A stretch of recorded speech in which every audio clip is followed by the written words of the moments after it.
In this video, I like to show you guys how I paint that magic hour. I think this is actually one of my favorite time of the day where the light is actually golden. It's really, really intense. But at the same time, it changes so fast.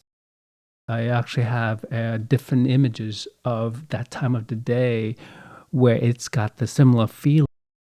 This is the one that I kind of use the most, and I would do a value study. As you can see, it's very simple. It's got your dark tone, mid tone, and light tone.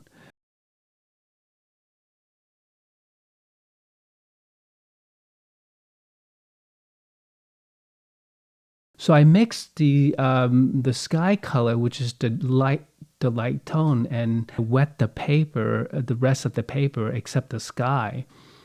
And just because I want to keep the edges really, really soft. And again, I'm painting the lightest tone, which is the sky. And the whole process is gonna be mostly wet on wet. So it's actually time is of the essence. So I have to be really quick, and because the paper is drying, and as I'm painting. So, and here I'm actually pick up some of the extra pigments because I want the color towards the bottom of the sky to be slightly lighter. And then at this point, I think I'm trying to. I want the upper part of the sky to be slightly darker. So I'm actually putting another quick. Before the first layer dries, I darken that a little bit. And then I am starting to mix the color of the color of the, I guess, the mid-tone. So I tend to think of it as my mid-tone. And at this point, it's just mostly that warm glow that I'm looking for. And I'm mixing the yellow, and actually this is kind of a cooler yellow and then because it's further away from me, so I'm these colors are a little bit further out, and then as I'm mixing, you can see I'm actually mixing the color to the right side, and it's a little darker, but at the same time, it's not as intense or not as vibrant.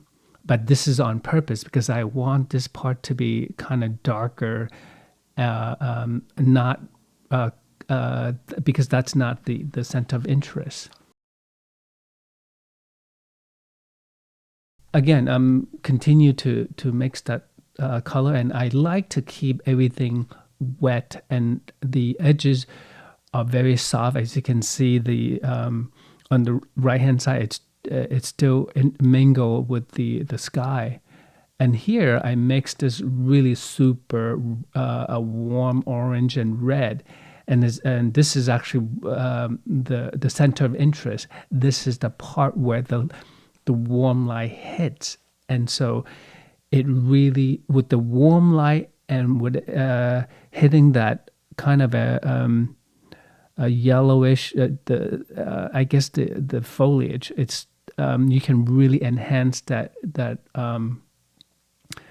vibrant color, and actually that really contrasts with the sky and the blue sky, so it's really bring out that complementary color.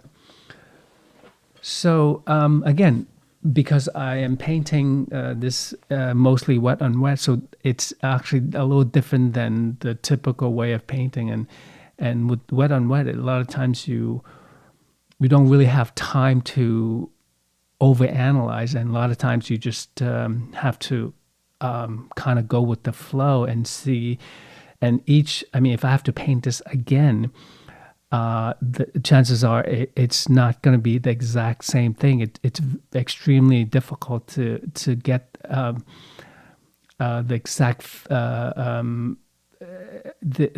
I can get something similar, but again, that's the whole purpose of the wet on wet, because it allows me to be very expressive and not worry about the details. So at this point, I have the light tone, the sky, and then of course the yellow and orange will be also my light as well, light medium tone. What I'm working on right now is the dark tone, and so again, I start out with the light tone, mid tone, and dark tone.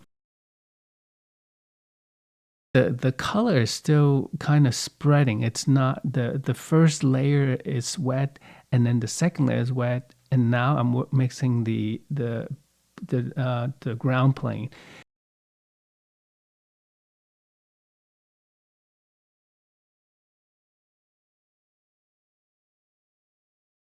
I don't hesitate about putting down my color. And I think the more confident you have, you actually don't want to go back and forth, because each time you lay down your color, and depending on the speed of your brush, and it really affects the way the pigment is distributed onto the paper.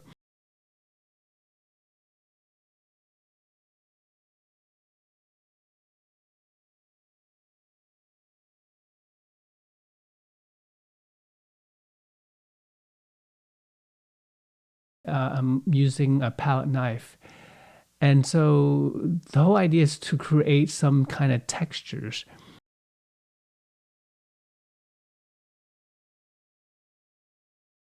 If you want to try this out, it's actually quite fun. But the tricky part is that if you start it basically score the paper to scratch out the pigments on the paper. So what happens if it's too wet?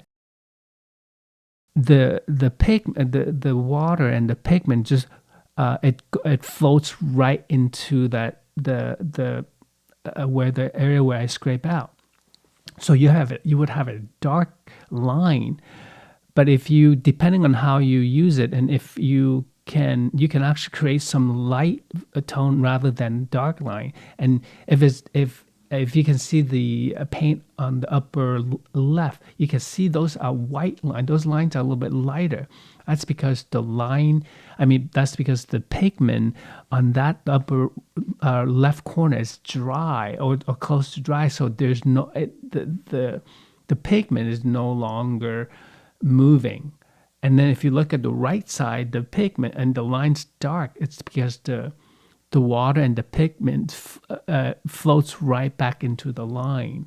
So therefore, it's creating that dark line. And again, it's just a preference for me. I like having that texture, and sometimes it's easier to do to create the those lines and scrape out those than wait till or use what do you call those, masking fluid. I for masking fluid, sometimes I feel like it's too control.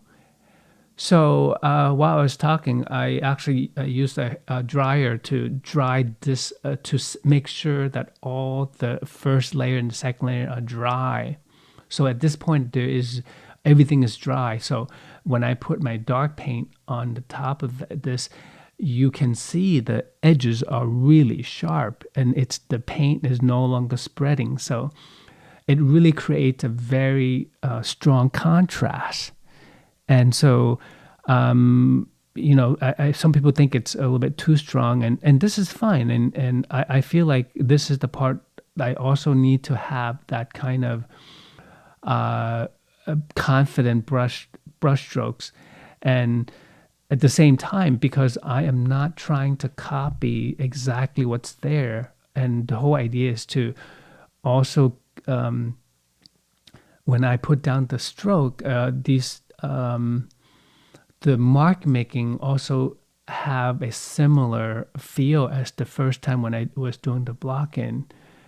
And so you can see that there is a definitely in terms of the edge the feel of the edges are very different than the wet paint. And the wet paint, to me, I think it's a bit too soft.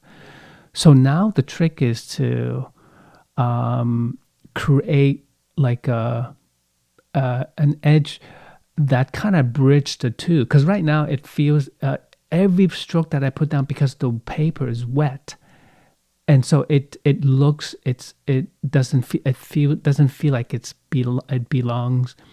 Uh, um, it just feels odd. And again, this is just and also this is just because it's a block, and so at this point it's I wouldn't worry about the edges right now. So just still try to maintain that same energy, that same the feeling and that you're trying to create. And remember, I said this in the beginning. It is about creating the feeling that you're trying to convey. That late afternoon, a warm golden light, and so.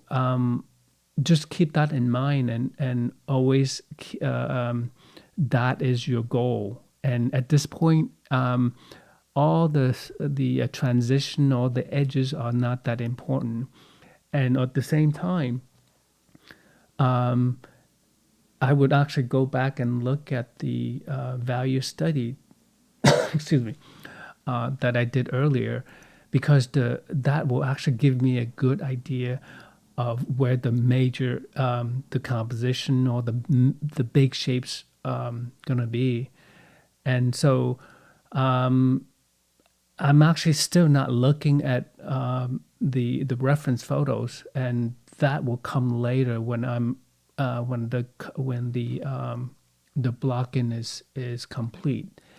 And a lot of these mark makings are like the initial blocking. I'd like to keep that as much as possible, and rather than just I mean, that's the whole idea, is to when you have that these really bold stroke, really confident shapes, a confident brushwork, and the whole idea is to keep that and not to just go back in and try to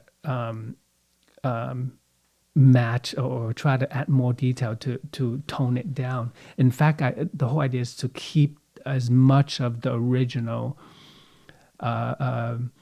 blocking as possible. Again, so again, just now I'm going back to adding details. The two reference on the bottom, and this is the time where I need to think about adding details and where to add details. And because I'm using really just a color reference, I'm not trying to copy a particular reference photo. So for me, it's just I use that as just a reference, a color reference. And the whole idea is for me to push that even further than what I have on the reference photo. And this is that stage where it's a good idea to step back and like ask yourself, hey, is this did I catch the feeling? Is this what I want? And so at this point, it's just really start to polish, just get the transitions to work. And this is very again, if you're not happy about at this stage the overall feel, it's not there yet. And I wouldn't recommend you waste any time to go in and polish your painting, because if you continue to you thinking like, oh, I'm gonna add more detail, it's gonna help. I guarantee you, if this at this stage, if you don't feel comfortable, or you feel like, oh, this is not going the right direction, stop and go back and look at your reference photo, look at your value study, and look at that and see if you what the problem is before you waste a lot of time adding details. And so yeah, it's just at this point, it's just working back and forth and not really. Don't try to sit through in one setting and try to finish everything. And I really encourage everyone to work on it and then just go back and forth. And so this is the finish. As you can see, there are a lot of subtleties, and some of the in the middle. I think where all the subtleties happening. It's when you could see some of the leaves on the ground. You can see some of the branches on the tree, but really, it's just not a lot of details, but just suggesting all those. So it gives your audience some idea, like so they can bring in their own experience into your painting. So yeah, it's. I'm sorry I didn't have a chance to record everything, but this is it. So hopefully I'll have more of this for you guys. And thanks for watching. And please, if you like this video, please share. And then I'll see you on the next video. Thanks. Bye bye.